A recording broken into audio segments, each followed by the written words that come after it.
Just a small correction, sir. I'm an Indian from the south, north of South Indian. Indian first started. Do you believe that the Islamic law is only Quran and Sunnah? No. You're absolutely wrong. Go ahead, please explain. No, it is not. Right. It is Quran, it is Sunnah, right. It is the judicial or the fatwas given. It is Sunnah is Hadith only. Hadith only. Then you have schools of thought. Right. Hanafi, Shafi'i, Maliki, Fiqh. Right. Then you have Fatwa Alamgiri. There are so many books. So these schools of thought, what is the basis of the schools of thought? Is the every religion, every school of thought. Right. Basically, has the audience understood the question? Okay, great. No, listen. Yes, please. Fantastic. Right. Majority of Indian Muslims are Hanafis. Okay.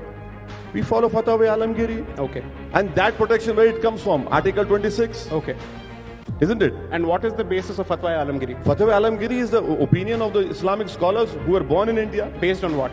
Based on Quran and Sunnah. Thank you. And also advice. Thank you. Listen, no. So, I've been made a specific request that as much as possible, if we could speak in both English and Hindi for the benefit of the audience, that would help. Sure, great, okay. So, I'll start with my first question. I'm so sorry. No, this is the culture of India that all three South Indians are sitting and you're asked to speak in Hindi. Good. Just a small correction, sir. I'm an Indian from the south, north of South Indian. Indian first started. Good.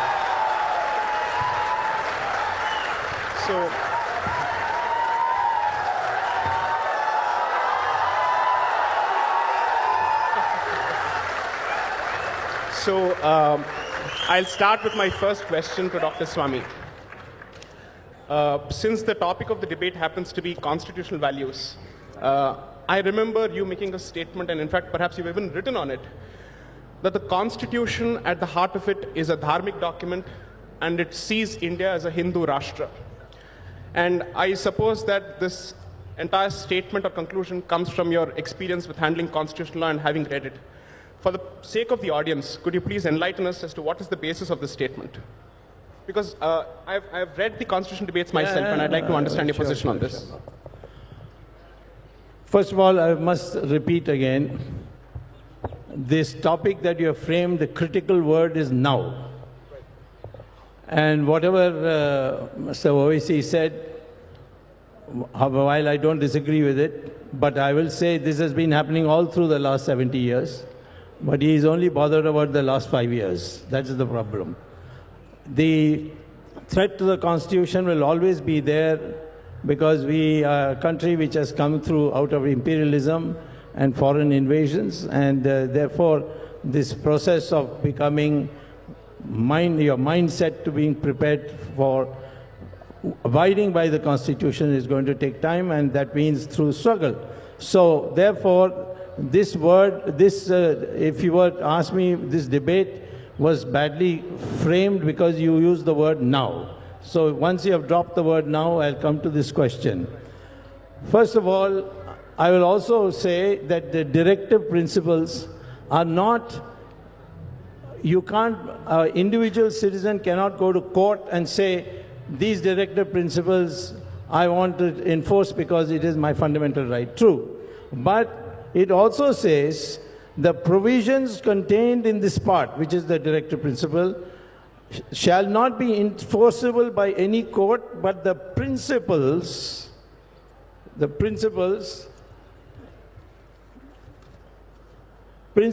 therein laid down are nevertheless fundamental to the governance of the country, and it shall be the duty of the state to apply these principles in making laws. So it is not a fundamental right of mine, but it is binding on the government to implement it. So it is a mandatory provisions, number one. Number two, when I spoke about this question of this being already a Hindu Rashtra's constitution, I don't need a new constitution, because people were saying there should be a new Hindu Rashtra constitution. I said, why? It's already there.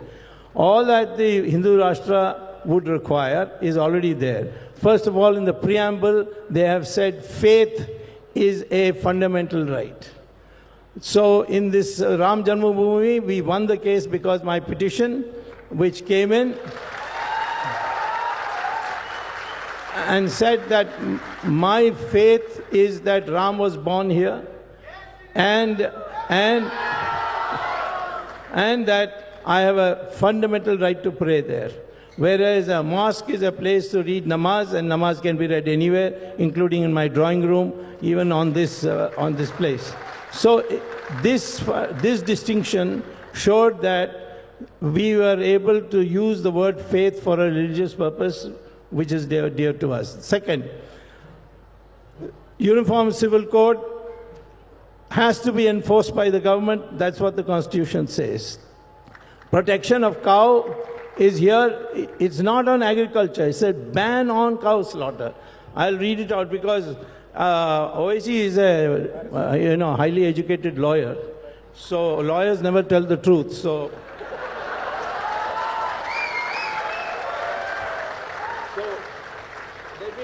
let me read out what exactly it says. And so that there is no doubt in this at all. 48. Protection and improvement of environment and safeguarding of forests and wildlife.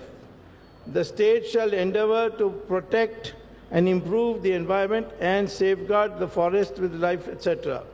Then it goes on to say that the state shall endeavor to organize agriculture, animal husbandry on modern and scientific lines, and shall in particular take steps to preserving, improving the breeds and prohibiting the slaughter of cows and calves. So prohibiting the slaughter of cows. They haven't said buffaloes, they haven't said pigs, they haven't said any of the other things. So that similarly, I pointed out to you about Article 351, Sanskrit. This is another Hindu Rashtra demand. Devanagari shall be the script that shall be used in Hindi and not any other script. That's also a Hindu Rashtra demand.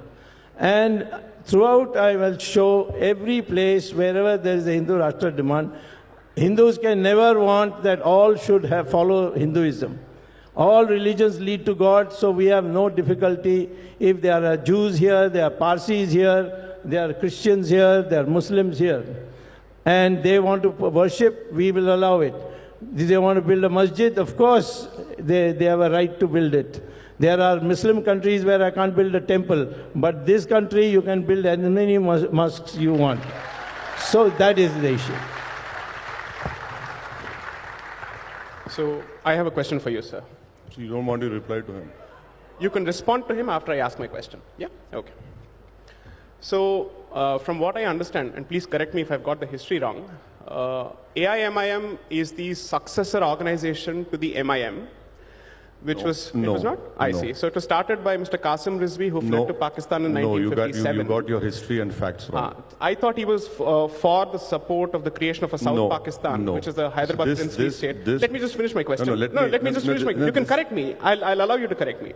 So my question is, as a party which assume for a moment it's a misplaced conception or it's a misplaced assumption, which sees itself as the legal successor of MIM. No, we don't. I'd like to understand your question is how wrong. have you managed to chart your journey from an entity which was for the creation of Pakistan to an entity which supports the Constitution of India? Just explain that to us. You're factually wrong. Okay, please go ahead, explain. So I don't know which history books you have read, but I can give you some good history books to correct your understanding of history.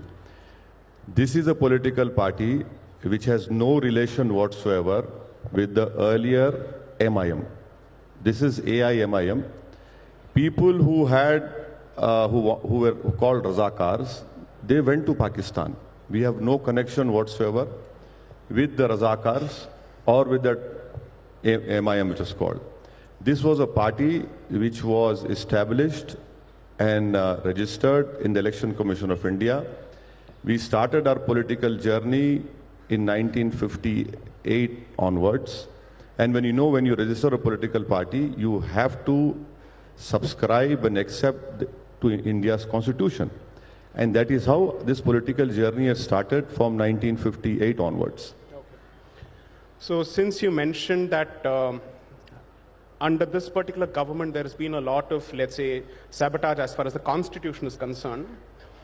I remember that Shri Salahuddin Owaisi, your father, was a contemporary of Indira Gandhi. So I'm trying to understand what was the position taken by your party as an organization towards the policies of Miss or Mrs. Indira Gandhi during her regime, especially during emergency and subsequently. Well, you see, these are journeys wherein sometimes you are in weather of winter or autumn. So, politicians have to travel to various weathers. We supported Mrs. Gandhi, we opposed her, and this has been the reality. And that is why even Mrs. Gandhi came to our party office for the Sikandarabad by-election Mr. Shiv Shankar was contesting. So she came to our office and we supported her at that time. Then we opposed her as well. And now I am a bitter opponent of Congress, and that is why I carry this baggage of being B team, C team, I don't know which team it is. So this is what politics continues. I see. You wanted to respond to Dr. Swamy's point. Okay, now to respond to Dr. Swamy's point about calling constitution a Hindu Shastra, right? Hindu Rashtra. He says it validates the concept of Hindu Rashtra. Hindu Rashtra. Yes. For me, the constitution is not a religious book. It is not even a piece of literature. And for me, religious text is what? That governs my relationship with my God, who I believe in. Constitution, that is not the case with the Constitution. The Constitution is a legal text which says that India has no religion. India has no religion. India celebrates all the religions. In fact, India even celebrates people who don't believe in God. So, on that point, Mr. Swamy is wrong. Secondly, Mr. Swamy read from the Constitution. He is reading some directive principles. What is the word he used? The state shall endeavor. Now, as a legal student, I am not a legal luminary, Mr. Swamy. He is a rightful successor of Lord Denning. I can say that. So, the word shall and word may means is mandatory. The word shall is not mandatory. It's the other way around. Okay. No, it's the other way around. Let me plain English tells me it's the other way around. Let me come. Endeavor.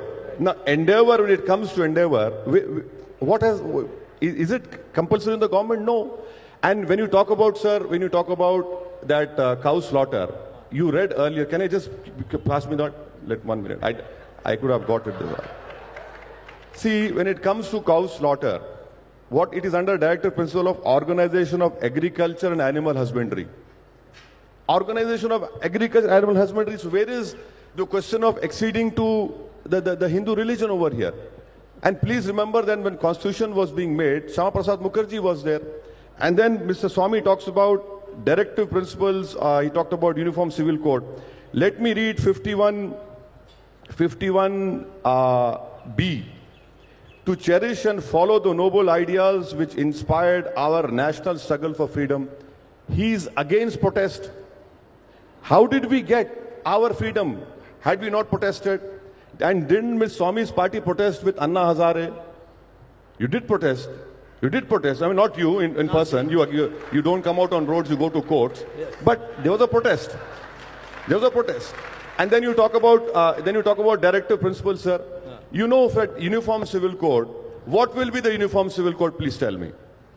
Can you reconcile the Daya Bhaga and Mitakshara school of thought? Can you ensure that the Hindu undivided family tax rebates are given to every religion? Isn't that contradicting right to equality? And moreover, sir, you are an economist. Please tell me, sir, I want one answer from you. This present government, how much allocation has been made for protection of cow? May I? Yeah, please. Go ahead. Shall I speak in Hindi now? Or? Sure. Absolutely, please. No compulsion.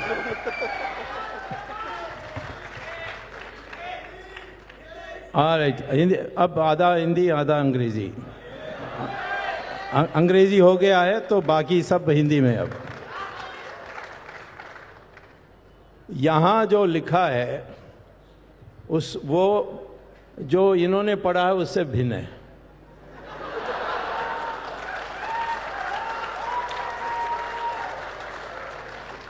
इसमें लिखा है, जहाँ तक गौ हत्या पर प्रतिबंध के सवाल पर, shall in particular take steps for preserving and improving the breed, okay, no problem, and prohibiting the slaughter of, not strive to prohibit, or strive to, prohibiting the slaughter of cows and calves and drought cattle.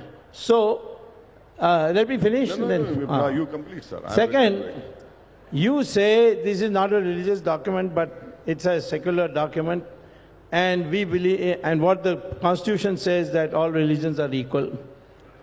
As a Muslim, do you agree that Hinduism can lead to God as much and as efficiently as Islam? I agree. Can I answer on you on that? I started my initial remarks by saying that India has no religion. India celebrates all religion. India celebrates all religion. You are entitled to your religious belief. I am entitled to my religious belief. And no one can interfere in your practice of your religion, neither in my practice of religion. But that doesn't answer his question. No, I am answering his question. Please. That is his belief. I agree to his belief. My belief is different. He has to agree to my belief. Yes. That is what I'm telling you. This is the beauty of our constitution, that you cannot superimpose my views or my views on him. No, I think the question is whether one belief undermines or comes in the way of the other. No, so let's not no, obfuscate not around at all, that. not Let's at all, answer the not question. at all, Yes. not at all. Everyone is entitled to their beliefs. Please go ahead with your beliefs. Do not superimpose and make this country a Hindu Rashtra.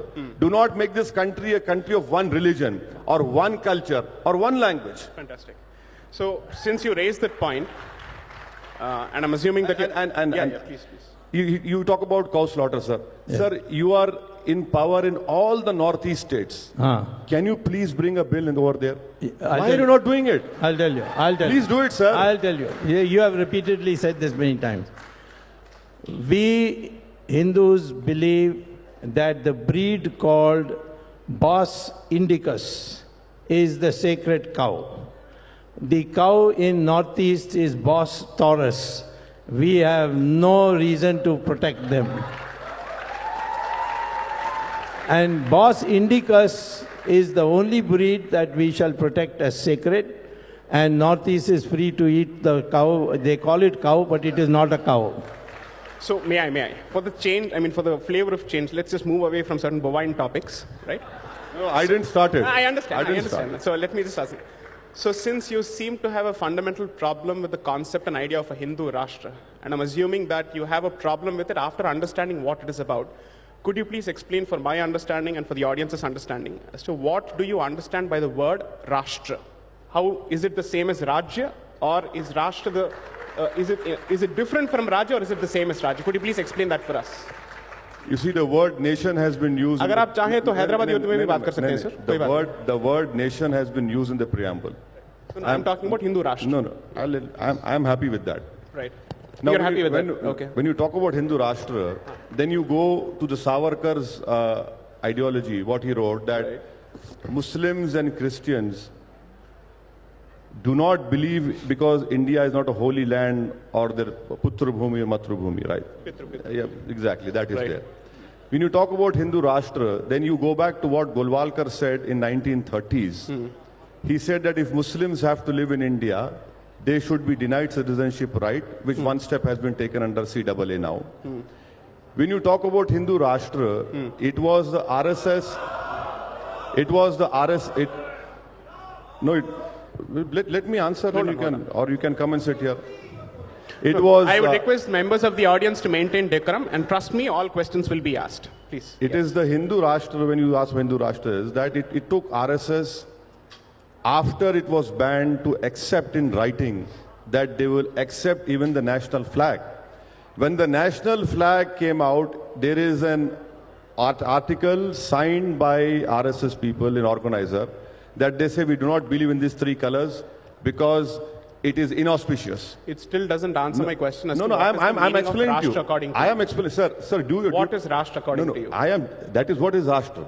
Oh, to which is? to change India's diversity, to change India's pluralism, and to make it a nation of one religion, Okay. wherein one religion has domination, to change the basic structure of the constitution. That's it. May I? Please. Do you agree that in English there's a distinction between nation and country? I am speaking about in Indian context. No, I am speaking about Indian Very context. straightforward question. No, I am straightforward There's a giving an answer. distinction between nation and country? I am giving Right. you a straightforward answer Right. in relation to India. Right. I am giving you that answer. I am Right. not concerned about what Her Majesty the Queen does. Fine, fine. So let me ask this question. When it comes to interpretation of non-Hindu religions in India under law or in any of the Islamic seminaries, which book which traces its origins to India is relied upon for interpretation of either Islamic law or Christian canon law? I'm trying to ask myself this simple question since you're saying No, please explain to me. आपके लिए और थोड़ा मैं simple कर देता हूँ. कर दीजिए. जब आप फतवा जारी करते हैं, and I'm using the word fatwa as a legal finding, a judicial finding, not in the negative sense. Okay? It is an advisory. It's not Exactly. it's not a No judicial. problem. It's ठीक an है. advisory. चाहे वो advisory Supreme हो या Court has binding हो, said जो it's कुछ भी. advisory. ठीक है. Yeah. So the question is, Bharat के कौन से book में से आप अपने, let's say, interpretation को ढूंढते हैं? My point is, everything that relates to Islam necessarily comes from a book and commentaries which do not originate in India. Would that be a correct statement to make? You're absolutely wrong. Oh, please You tell don't me. know. Sahih al-Bukhari was authored in India. Do you know Fatwa Alamgiri? Go ahead, Fatwa please. Alamgiri? Oh, so you use Fatwa Alamgiri to actually... Listen to me. Where was Fatwa Alamgiri written? No. The question is, listen, when you sir, issue sir, a fatwa, sir, do now, you use see, the Quran see, or what are you using? Are you debating with me or an anchor? I am You asking want to you a debate with me? straightforward- I'll answer I am you. asking you a Listen, straightforward question. I am answering you in a straightforward way. Please listen to me. You have. Should I rephrase the question for you to understand I have it better? understood. I Please understood go where ahead. you're coming from. Answer, please. Do you believe Please, huh. that the Islamic law is only Quran and Sunnah? No. Go You're ahead. absolutely wrong. Go ahead, please No, explain. it is not. Right.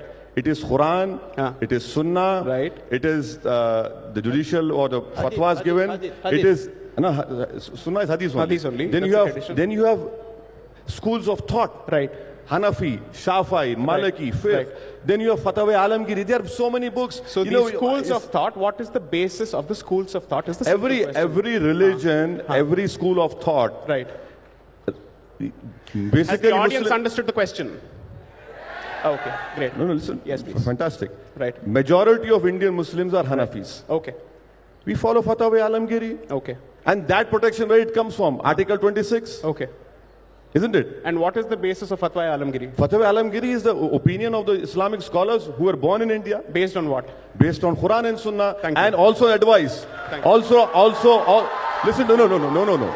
If you don't find an answer in Quran and Sunnah, then that is what the scholars give their opinion. Right. Okay. So, please. Well, the fundamental question is, when you talk about secularism, Right. is either you say I will tolerate all other religions, but my religion is superior. Right. Or you will say what the Hindus say, that all religions lead to God. Right. Islam does not believe that all religions lead to God, neither does Christianity. Is that a political statement or a theological statement? It is based on theology because he may be a Muslim. You can respond. I mean, to that. he is a Muslim, I have no doubt about that. Right. But in Saudi Arabia, you can't even celebrate Diwali. You cannot keep a picture of Ramchandra ji in your pocket. You cannot have Satyanarayan Puja inside your house. If you bring any idol from India and they detect you in the customs area, they'll put you in jail for 5 days. So there is a clear, and I have spoken to Saudi Arabians, they say this is our religion. But what do We you will make not of the allow. other countries in the Middle East which are slowly encouraging the opening of temples? Only What do you make of one that? religion, one state, and that is Dubai, and that is UAE, and that too for Swaminarayan. Right. They have not agreed to a Shiva temple. So are they not Islamic republics? No, I am only asking him Right. that would he say that Hinduism leads to God just as much as Islam leads to God? He will not be able to say that because the theology will prevent him from that. I'll let you respond And to that, if sir. he says it, then you'll have to give him Z security protection.